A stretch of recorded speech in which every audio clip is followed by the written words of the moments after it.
October 2వ తేదీ నుంచి టీడీపీ అధినేత చంద్రబాబు నాయుడు వస్తున్నాం మీకోసం పేరు మీద మహాపాదయాత్ర ప్రారంభించబోతున్నారు. ఆ పాదయాత్ర విశేషాలు వాటి గురించి మనతో మాట్లాడడానికి టీడీపీ అధినేత చంద్రబాబు నాయుడు ప్రస్తుతం మనతో పాటు ఉన్నారు. చంద్రబాబు నాయుడు గారు దాదాపుగా 9 ఏళ్లు ముఖ్యమంత్రిగా పనిచేశారు. అంతేకాలం ప్రతిపక్ష నాయకుడిగా కూడా ఉన్నటువంటి వ్యవహారం. కొత్తగా రాష్ట్రంలో మీరు అధ్యయనం చేయాల్సినటువంటి సమస్యలు కానీ తెలుసుకోవాల్సిన సమస్యలు కానీ ఉన్నాయంటారా? ఎందుకోసం యాత్ర అంటే ఏమని చెప్తారు? 9 సంవత్సరాలు నేను ముఖ్యమంత్రిగా అనేక వినూత్నమైన కార్యక్రమాలకు నాంది పలికాం. ప్రపంచం మొత్తం అధ్యయనం చేసి సంపద ఎట్లా సృష్టించాలి, ఉపాధి ఎట్లా కల్పించాలి, అదే మరి పేదరిక నిర్మూలన ఎట్లా జరగాలనే దానిపైన అధ్యయనం చేసి అలాంటి కార్యక్రమాలకు నాంది పలికాం. అందుకనే ఈరోజు హైదరాబాద్ చుట్టుపక్కల మీరు చూస్తే అనేకమైనటువంటి వినూత్నమైన కార్యక్రమాలు, international airport, ISP, convention centre, outer ring road, అదే బయోటెక్నాలజీ పార్క్ అన్నీ కూడా తెలుగుదేశం పార్టీ టైంలో వచ్చాయి. ఈరోజు రోడ్లు విశాఖపట్నం నుంచి లేకుంటే ఇచ్చాపురం నుంచి తడ వరకు 4 లేన్ రోడ్డు తెలుగుదేశం పార్టీ అప్పుడు వచ్చింది. అదే మరి టెలికమ్యూనికేషన్, పవర్ సెక్టర్ రిఫార్మ్స్ ఇలాంటి చాలా తీసుకొచ్చాం. అయితే ఈ 9 సంవత్సరాల కాంగ్రెస్ పార్టీ పాలనలో అవినీతి, అసమర్థత ఈ రెండు కలిపి రాష్ట్రాన్ని సమస్యల సుడిగుండంలోకి తీసుకుపోయే పరిస్థితికి వచ్చారు. అయితే ఈ సమస్యలు మేము పోరాడుతున్నాం. కానీ సమస్యలపైన పోరాటం చేసినప్పటికీ ప్రభుత్వం ఏమాత్రం కూడా సమస్యల పరిష్కారం కోసం ప్రయత్నం చేసే పరిస్థితులు లేకుండా పోయింది. అందుకనే ఈరోజు నేను పోయే పాదయాత్ర చూసిన తర్వాత చాలామంది చెప్పారు నాకు, ఈ వయసులో మీరు ఎందుకు చేయాలి, ఇంత రిస్క్ ఎందుకు, ఎవరు చేయలేదు కదా మీరు చేయాలన్నా అనే విషయాలు చాలామంది నాకు చెప్పారు. ఖచ్చితంగా ఒక ప్రశ్న ఉత్పన్నమయ్యేటువంటి అవకాశం ఉంది కదా. 63 ఏళ్ల వయసులో మీరు పెట్టుకున్నటువంటి టాస్క్ దాదాపుగా 2200 కిలోమీటర్లు సాధ్యమేనంటారు? అసలు అసాధ్యం కాదు, తప్పకుండా సాధ్యం. కానీ ఈరోజు నేను ఒక బాధతో ఈ యాత్ర ప్రారంభించాను. వస్తున్నా మీకోసం కార్యక్రమం చేస్తున్నానంటే ఒక బాధ, ఒక ఆవేదన నాలో ఉంది. 9 సంవత్సరాలు ఈ రాష్ట్రాన్ని ఒక పద్ధతి ప్రకారం నడిపాం. నీతివంతమైన ప్రభుత్వం ఇచ్చాం, సమర్థవంతమైన ప్రభుత్వం ఇచ్చాం. పిల్లల భవిష్యత్తు కోసం ఆ రోజు పనిచేశాం. నేను ఆ రోజు ఆ విధంగా తెలుగుదేశం పార్టీ పనిచేస్తే ఈరోజు మొత్తం కుక్కల జింపిన విస్తరమారిగా రాష్ట్రం తయారయ్యే పరిస్థితి వచ్చింది. చాలా దారుణమైన పరిస్థితులు ఉన్నాయి.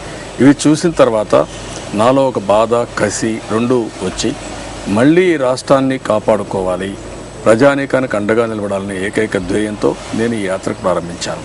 ఈ యాత్ర వల్ల నేనేదో అధికారం ఆశిస్తున్నానని కాదు. నేను చాలా స్పష్టంగా ఆలోచించేది ప్రజానీకం బాగుపడాలి, సమస్యల నుంచి ప్రజల్లో. కానీ సహజంగానే ఒక విమర్శ వచ్చేటువంటి అవకాశం ఉంది కదా. 2004లో 2009లో వరుస పరాజయం పాలినటువంటి టీడీపీ 2014లో ఎట్లయినా సరే అధికారంలో రావాలి అనే ఒక డిస్పరేట్ మూడ్లో బాబు యాత్ర చేస్తున్నారు అనేది ఒక వాదన, అటువంటి ఆరోపణ ఇప్పటికే ప్రారంభమైంది. ఏం చెప్తారు సమాధానం? నేను ఒకటి మీరు గుర్తుపెట్టుకోవాలి, నేను చూడని అధికారం లేదు. అదే మాదిరిగా నాకు ప్రజలు ఇచ్చిన గౌరవం కంటే ఇంకోటి లేదు. తెలుగుదేశం పార్టీ మొదటి నుంచి కూడా ఒక ప్రాంతీయ పార్టీ అయినా జాతీయ స్థాయిలో అనేక విధాలుగా ముందుకు పోయాం. 84లో ప్రధాన ప్రతిపక్షం Telugu Desam party. National front government వచ్చినా, యూఎఫ్ గవర్నమెంట్ వచ్చినా, ఎన్డీఏ గవర్నమెంట్ ఆ రోజు కొనసాగిన తెలుగుదేశం పార్టీ సహకారంతో జరిగాయి. అదే మాదిరిగా ఈరోజు ప్రధానమంత్రుల్ని, అదే మరి ప్రెసిడెంట్ ఆఫ్ ఇండియాని తెలుగుదేశం పార్టీ నియమించాం. నా మీద చాలాసార్లు ఒత్తిడి వచ్చింది. మీరు ప్రధానమంత్రిగా ఉండమన్నా రాష్ట్ర ప్రయోజనాల కోసం కాదు, నేను ఇక్కడే ఉంటానని ఆ రోజు కూడా నేను ఇక్కడ ముఖ్యమంత్రిగా కంటిన్యూ అయ్యాను. కానీ ఈరోజు అధికారం ముఖ్యం కాదు, పదవులు ముఖ్యం కాదు. రాజకీయాల్లో ఒకసారి ఓడిపోతాం, ఒకసారి 2 సార్లు ఓడిపోవచ్చు.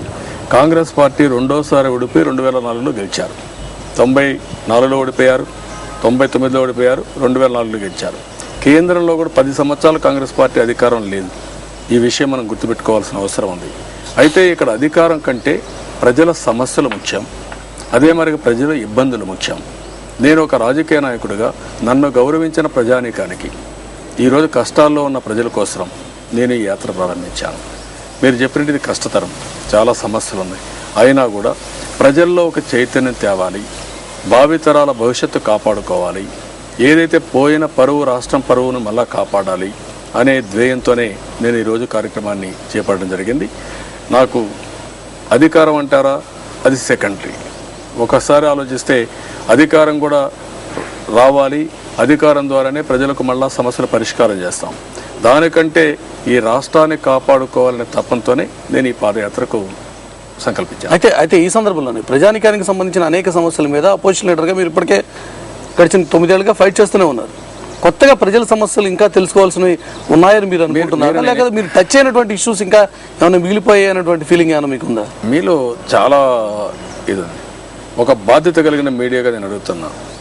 రాష్ట్రంలో ఉండే పరిస్థితులు దేశంలో ఎక్కడన్నా ఉన్నాయా, ప్రపంచంలో ఎక్కడన్నా ఉన్నాయా? దీనికి కారణం ఎవరు? 9 సంవత్సరాలు పరిపాలించిన కాంగ్రెస్ పార్టీ కాదా? దీని నుంచి ఏ విధంగా కాంగ్రెస్ పార్టీ తప్పించుకోవాలనుకుంటున్నారు, ఏ విధంగా తప్పించుకుంటారు? మీలో కూడా ఎందుకు అవగాహన రావడం లేదు? నేను అడిగేది, ఈరోజు రాష్ట్రంలో రైతాంగం 80% ఇబ్బందుల్లో ఉన్నారు, అప్పుల పాలైపోయారు. రెండో పక్కన గ్రామాల్లో తాగడానికి మంచినీళ్ళు లేవు. ఎక్కడ చూసినా విచ్చలవిడిగా మద్యం షాపులు పెట్టి, బెల్ట్ షాపులు పెట్టి మద్యాన్ని ఏరిలే పారించే పరిస్థితి వచ్చింది. చదువుకున్న పిల్లలకు ఉద్యోగాలు లేవు, చదువుకోవాలంటే స్కాలర్షిప్ లేదు. పేదవాళ్ళకు నిత్యావసర వస్తువుల ధరలు పెరిగిపోయినాయి. అనునిత్యం రవాణా ఛార్జీలు పెరిగిపోయి, డీజిల్ పెరుగుతూ ఉంది, పెట్రోల్ పెరుగుతూ ఉంది, అన్నీ పెరిగిపోయే పరిస్థితి వచ్చింది. నేనేమంటున్నానంటే, ఒక బాధ్యత లేని ప్రభుత్వం ప్రజా సమస్యల్ని గాలి కుదిరేసి ఇష్టానుసారంగా ముందుకు పోయే పరిస్థితి వచ్చింది. వీళ్ళేదో ఉద్ధరించకపోతే పర్వాలేదు, ఇంతకు మునుపున్న అభివృద్ధిని కూడా పూర్తిగా భ్రష్టు పట్టించి సర్వనాశనం చేసే పరిస్థితికి వచ్చారు. ఉదాహరణకు మీరు ఒకసారి ఆలోచిస్తే, రాష్ట్రంలో 8 లక్షల స్మాల్ స్కేల్ ఇండస్ట్రీస్ ఉన్నాయి. 8 లక్షల ఇండస్ట్రీస్లో 40 లక్షల మంది ఉపాధి ఉంది, 40 లక్షల మందికి జీవనోపాధి ఇస్తున్నాయి. ఈరోజు వేల సంఖ్యలో అవన్నీ సిక్ అయిపోతున్నాయి, అవన్నీ కూడా మూతపడుతున్నాయి. రాబోయే రోజుల్లో ఆ ఇండస్ట్రీ తిరిగి కోలుకోలేని పరిస్థితి, తిరిగి మళ్ళా తెరిచే పరిస్థితి లేదు, వీళ్ళకందరికీ ఉద్యోగాలు వచ్చే పరిస్థితి లేదు. దీనికి ఎవరు కారణం అంటారు? ఇలాంటి విషయాలు సామాన్య ఖచ్చితంగా ప్రజానికానికి ఉన్నటువంటి సమస్యలు చాలానే ఉన్నటువంటి సందర్భంలో ఇప్పటికే మీరు డిక్లరేషన్ల పేరు మీద బీసీల కోసం ఒక పాలసీ అనౌన్స్ చేశారు, ఎస్సీల కోసం ఒక పాలసీ అనౌన్స్ చేశారు, అలాగే తాజాగా మైనారిటీల కోసం కూడా ఒక డిక్లరేషన్ ప్రకటించారు. ఇటువంటి డిక్లరేషన్లు ముందే ప్రకటించి అప్పుడు పబ్లిక్ దగ్గరికి వెళ్ళడం అంటే ప్రజా సమస్యలు తెలుసుకున్న తర్వాత వాటికి అనుగుణంగా పాలసీలు చేయడం కాకుండా ముందే డిక్లరేషన్లు ప్రకటించడం అంటే మీరు గుర్తుపెట్టుకోవాల్సిన అవసరం. దానికి కూడా తరో ఎక్సర్సైజ్ చేశాం. మేము బీసీ డిక్లరేషన్ ఇచ్చామంటే 1 సంవత్సరం నుంచి, పోయిన సంవత్సరం మే నుంచి ఒక కమిటీ వేసి, ఆ కమిటీ అన్ని అనలైజ్ చేసి డ్రాఫ్ట్ పాలసీ అనౌన్స్ చేశాం. మాదిగా కేటగరైజేషన్ కూడా మేము ఒక అధ్యయనం చేసి అందరితో మాట్లాడి ఒక డిక్లరేషన్, ఒక కేటగరైజేషన్కి ఆమోదం ఇచ్చాం. ముస్లిం పాలసీ కూడా అనేక మీటింగ్లు పెట్టుకొని వాళ్ళకు ఒక పాలసీ ఇచ్చాం. అదే మరి కొన్ని కమిటీలు కూడా వేసాం. ఇవన్నీ కూడా డ్రాఫ్ట్ పాలసీలు. దీన్ని ఇంకా మెరుగుపరుస్తాం, ఇంకా ఏం చేయాలో ఆలోచిస్తాం. ఈ విషయాలు ప్రజల్లోకి కూడా తీసుకుపోతాం. ఇది సాధ్యం అనే విషయం చెప్తూనే, వాళ్ళలో చైతన్యం తీసుకొస్తూనే ఇంకా ఏం చేయాలి వాళ్ళని అడిగి కనుక్కొని మళ్ళీ ఇంప్రూవ్ చేయడానికి. కానీ బీసీల కోసం ఒక పాలసీ ప్రకటించి, మైనారిటీల కోసం ఒక పాలసీ ప్రకటించి, రకంగా పాలసీలు ప్రకటించుకుంటూ వెళ్ళిపోతూ ఉంటే అన్నీ కూడా బాబు హయాంలో ఆల్ ఫ్రీ బాబు అని చెప్పి ప్రతి విషయాన్ని ఒక తక్కువ చేసి చూపించేటువంటి అవకాశం ఉండదంటారా? అంటే ఒక పర్టికులర్ ఇష్యూని కాకుండా అన్నిటికీ ఇదే రకమైనటువంటి మోసపోసిన విధానాన్ని అమలు చేయడం అనేది కూడా సమంజసం అంటారా? నేను ఒకటి అడుగుతున్నా మిమ్మల్ని, ఎందుకు రాజకీయం చేస్తున్నారు మీరు? రాజకీయం ఎవరి కోసరం? మీకోసరమా? ఒక వర్గం కోసరమా? కొంతమంది వ్యక్తుల కోసరమా? అది కాదు. ఇక్కడ సమాజం కోసరం. ఏదైతే స్వాతంత్ర ఫలితాలు సామాన్య ప్రజానీకానికి చేరవేయడం కోసం మేము మాట్లాడుతున్నాం. సమాజంలో ఈరోజు బీసీలు ఉన్నారు, సామాజిక న్యాయం జరగడం లేదు. మాదిగా ఉన్నారు, ఎస్సీలకు రిజర్వేషన్ ఉన్నా వాళ్ళకు సముచితమైన న్యాయం జరగలేదు. ముస్లిమ్స్ ఉన్నారు, 11% ఉన్నారు. ఏం జరిగింది? వాళ్లకు సచార్ కమిషన్ వేశారు, ఇంకొక పక్కన రంగనాథ్ మిశ్రా కమిషన్ వేశారు. దాంట్లో రికమెండేషన్స్ ఆమోదించారా?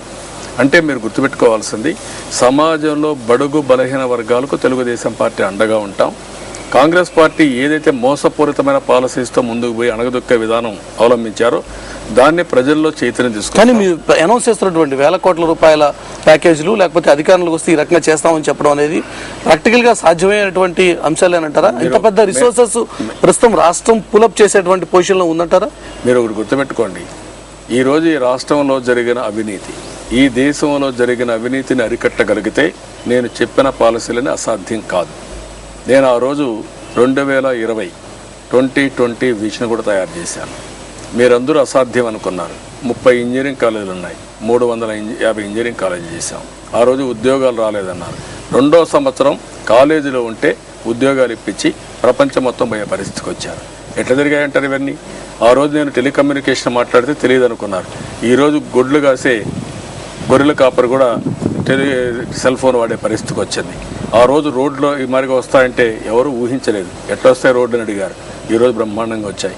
ఈరోజు ఇంటర్నేషనల్ ఎయిర్పోర్ట్ వచ్చింది. కన్వెన్షన్ సెంటర్ వచ్చింది, ఐఎస్బి వచ్చింది. ఆ రోజు అందరూ అనుకున్నారు ఎట్లా వస్తాయని చెప్పి అన్నారు. ఎట్లొచ్చే ప్రపంచంలో బెస్ట్ ఇన్ఫ్రాస్ట్రక్చర్ వచ్చింది. మన దేశంలో ప్రజలు కానీ, ఇంటలెక్చువల్స్ కానీ, యువత కానీ ఏదైనా సాధించే శక్తి సామర్థ్యం ఉంది. అవినీతిని అరికట్టి సమర్థవంతమైన పాలన ఇస్తే 20-30 సంవత్సరాల్లో పూర్తిగా పేదరిక నిర్మూలన సాధ్యం. 2009 విషయాన్ని తీసుకుంటే పిఆర్పి అనేది ఆవిర్భావంతో ఆ రోజు యాంటీ ఇన్కంబెన్సీ ఓట్ అనేది స్ప్లిట్ అయ్యి మీ పార్టీ అధికారంలో రాకుండా పోయింది. ఇప్పుడు తాజాగా చూసుకుంటే కొత్తగా వైఎస్ఆర్ పార్టీ అంటూ ఒకటి రాష్ట్రంలో ఆవిర్భవించిన తర్వాత మళ్ళీ ఇదే సమస్య 2014లో కూడా ఉత్పన్నమయ్యేటువంటి అవకాశం లేదంటారా? ఎందుకుంటుంది? వైఎస్ఆర్ కాంగ్రెస్ కానీ మీరు ఒకసారి ట్రాక్ రికార్డు కూడా చూస్తే ఇంతవరకు 82 వరకు ఏ రాజకీయ పార్టీ కూడా వచ్చాయి పార్టీలు మళ్ళీ కాంగ్రెస్లో గెలిచిపోయినాయి. 82లో పెట్టిన తెలుగుదేశం పార్టీ ఒకటే దగ్గర 30 సంవత్సరాలు కాంగ్రెస్ వ్యతిరేకంగా నిరంతరం పోరాడుతున్నాం. ఇటీవల పెట్టిన ముందు ఎలక్షన్ ముందు ఏం చెప్పారు? కొత్త పార్టీ పెట్టి చిరంజీవి గారు నేను సామాజిక న్యాయం చేస్తాను లేకుంటే మీకోసం వచ్చానని చెప్పారు. ఏమైంది? ఎన్నికలు అవుతానే కాంగ్రెస్లో కలిపేసే పరిస్థితి వచ్చింది. ఈరోజు వైఎస్ఆర్సీ ఎందుకు వచ్చింది? ముఖ్యమంత్రి పదవి ఇచ్చుంటే అక్కడే ఉండేవారు. ముఖ్యమంత్రి పదవి బయట వచ్చారు. ఇప్పుడు చేసిన అవినీతి ఆరోపణల వల్ల ఇబ్బంది పడుతున్నారు. ఇప్పుడేం ఆలోచిస్తున్నారు? మళ్ళీ కాంగ్రెస్ పార్టీలో కలపడం కోసం బేరసారాలు జరుగుతున్నాయి. ఇది వాస్తవం కదా? ప్రజలకు అందరికీ అర్థమవుతుంది. ఏదైతే టీఆర్ఎస్ ఉంది 2004లో 2009లో ఇండిపెండెంట్గా పోటీ చేసే పరిస్థితులు వాడు లేరు. బై ఎలక్షన్లో పోటీ చేస్తున్నారు, గెలుస్తున్నారు. జనరల్ ఎలక్షన్లో పోటీ చేయడం లేదు. కానీ ఆ రోజు పిఆర్పి మీ ఓటమిని మీ ఓటమికి కారణమైంది, మీ అధికారం రాకుండా అడ్డుపడింది. ఈరోజు వైఎస్ఆర్ పార్టీ కూడా అదే రకమైనటువంటి ప్రయత్నం చేయదు అని చెప్పి ఏ రకంగా చెప్పగలుగుతారు? రేపొద్దున 2014 ఎన్నికల్లో కూడా ఇదే రకమైనటువంటి ట్రయాంగిల్ కంటెస్ట్ ఉత్పన్నమైతే అది యాంటీ ఇన్కంబెన్సీ ఓటు స్ప్లిట్ అయ్యి అల్టిమేట్గా మీకు నష్టం జరుగుతుంటారా? నేనేమన్నానంటే ప్రజలు ఆ రోజు జరిగిన ఇష్యూని సమస్యను అర్థం చేసుకున్నారు. 2009లో చిరంజీవి కానీ పీఆర్పీ పెట్టకపోతే తెలుగుదేశం పార్టీ వచ్చేది, ఇన్ని కష్టాలు ఉండేటివి కాదనేది ప్రజలందరికీ అర్థమైంది. 2014లో తిరిగి అలాంటి అవకాశం లేదు. ప్రజలు ఇవన్నీ కూడా అర్థం చేసుకుంటున్నారు. అన్ని సమస్యలను అర్థం చేసుకోవడం కోసమే వాళ్ళలో చైతన్యం తేవడం కోసమే మేము వెళ్తున్నాం. ఇప్పటికే ప్రజల్లో ఒక చర్చ వచ్చింది. ఈ పరిపాలన వల్ల చాలా నష్టపోయాం. 2004లో కాంగ్రెస్ కానీ 2009లో కాంగ్రెస్ వల్ల కానీ చాలా ఇబ్బందులు వచ్చాయి. మళ్ళీ ఒక సమర్థవంతమైన పాలన ఇచ్చే పార్టీ రావాలని ఆలోచిస్తున్నారు. అది రావడం కోసం ప్రజల్లో అవేర్నెస్ తేవడం కోసం మేము కూడా కృషి చేస్తున్నాం.